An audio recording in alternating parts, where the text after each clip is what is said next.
Monsoon जाते जाते भी भयानक तबाही मचा रहा है। उत्तर भारत से मॉनसून के वापस लौटते बादल अब गुजरात और महाराष्ट्र में भयानक तबाही मचा रहे हैं। दोनों ही प्रदेशों में मूसलाधार बारिश जारी है।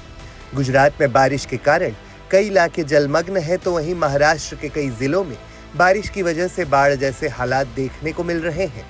लगातार बारिश के कारण जनजीवन अस्त व्यस्त हो गया है। गुजरात और महाराष्ट्र में ज्यादातर नदियां उफान पर हैं। नवरात्रि के समय गुजरात में गरबा की धूम रहती है। हालांकि इस बार मौसम की मार गरबा पर भी देखने को मिलेगी। भारतीय मौसम विभाग ने राज्य के कई इलाकों में 29 सितंबर तक बारिश का पूर्वानुमान व्यक्त किया है। मौसम विभाग ने राज्य के कई हिस्सों में बारिश को देखते हुए येलो अलर्ट जारी कर दिया है। ऐसे में गरबा की धूम के बीच बारिश खलल डाल सकती है। नवरात्रि के दौरान पूरे सप्ताह गुजरात के अलग अलग हिस्सों में मध्यम से भारी बारिश देखने को मिलेगी। इस दौरान कई इलाकों में तेज हवाएं भी चल सकती हैं। मौसम विभाग ने लोगों से सतर्क रहने की अपील भी की। वहीं गुजरात के नवसारी और डांग में बारिश का कहर देखने को मिल रहा है, जहां नदियां उफान पर हैं। कई गांव जलमग्न हो गए हैं, तो वहीं 20 गांव अलर्ट पर हैं। गुजरात महाराष्ट्र को जोड़ने वाले हाईवे पर भूस्खलन और जल भराव से यातायात भी ठप हो गया है। साथ ही साथ स्कूलों और घरों में भी पानी घुस गया है। गुजरात में तबाही, भारी बारिश से गुजरात बेहाल, कई गांव जलमग्न, 20 गांव अलर्ट पर।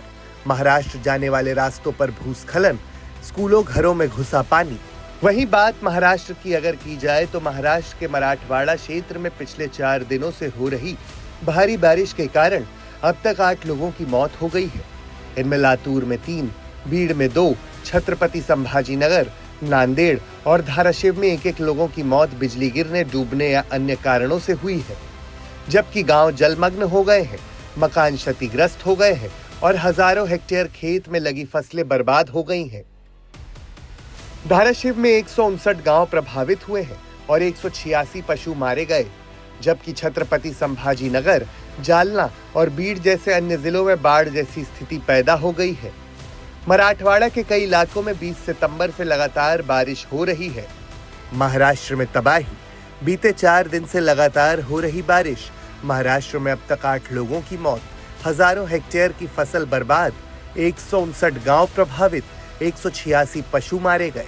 भारत मौसम विज्ञान विभाग ने गुरुवार के लिए सोलापुर जिले में रेड अलर्ट जारी किया है, जिसमें भारी से बहुत भारी वर्षा का अनुमान जताया गया है। आईएमडी के अनुसार मराठवाड़ा में अगले 7 दिनों के दौरान भारी बारिश की संभावना है। 27 सितंबर को मराठवाड़ा में बहुत भारी बारिश होने की संभावना है।